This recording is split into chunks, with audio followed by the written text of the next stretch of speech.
शिवाली के देवर विराज ने अपनी भाभी से कहा कि मैं एक शर्त पर ही तुम्हें माफ़ कर सकता हूँ और तुम्हारी ये बात मैं अपने भाई को नहीं बताऊँगा। अगर तुम मेरी एक बात मान लोगी तो। शिवाली इतनी ज़्यादा डर गई थी, उसने अपने देवर की सारी बात मान ली। शिवाली ने अपने देवर से कहा, मुझे तुम्हारी हर शर्त मंजूर है, क्योंकि शिवाली के दिमाग में तो यही था कि वो मुझसे पैसे या कोई कीमती चीज़ मांगेगा। इसलिए शिवाली ज़्यादा परेशान ना हुई थी। शिवाली ने विराज से कहा, तुम्हें जो चीज़ चाहिए वो हमें बताओ, मैं तुम्हें वो चीज़ ज़रूर दूंगी, लेकिन तुम यह बात किसी को मत बताना।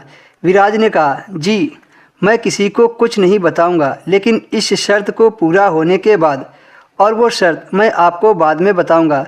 शिवाली ने कहा, आज ही बता दो, क्योंकि मैं नहीं चाहती कि इस काम में देरी हो।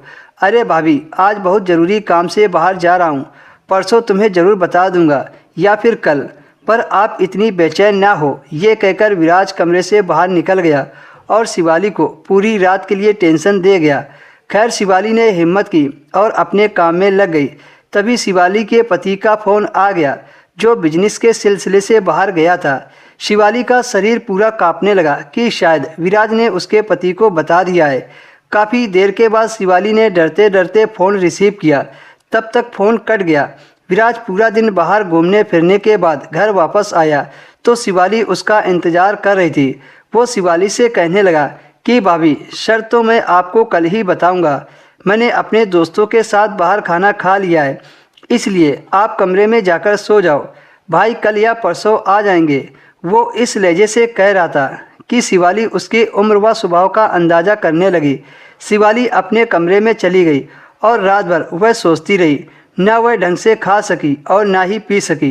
रात को शिवाली को ऐसा लगा कि उसके बगल वाले कमरे में कोई बात कर रहा है। शिवाली ने कान लगाकर बात को सुनने की कोशिश की तो शिवाली के पैरों तले से ज़मीन निकल गई, क्योंकि शिवाली का देवर एक लड़की के साथ चिपक कर बैठा हुआ उससे बातें कर रहा था। ये सिलसिला काफ़ी देर तक चलता रहा। पहले तो शिवाली का दिल किया कि अभी जाकर उसके मुंह पर थप्पड़ मार दे, फिर अगले ही पल उसे ये सोच परेशान करने लगी कि विराज बहुत चालाक है, ऐसा ना हो मेरे जाने से पहले वो उस लड़की को इधर उधर छुपा दे और फिर अपने किए को माने ही ना। इसलिए शिवाली ने 2 दिन तक इंतज़ार करने को सोचा। अगर मैंने इसे दोबारा इस हाल में देखा तो फिर मैं इसे कभी माफ़ नहीं करूँगी। खैर, बड़ी मुश्किल से शिवाली की रात कटी। अगले दिन संडे था तो विराज को स्कूल नहीं जाना था।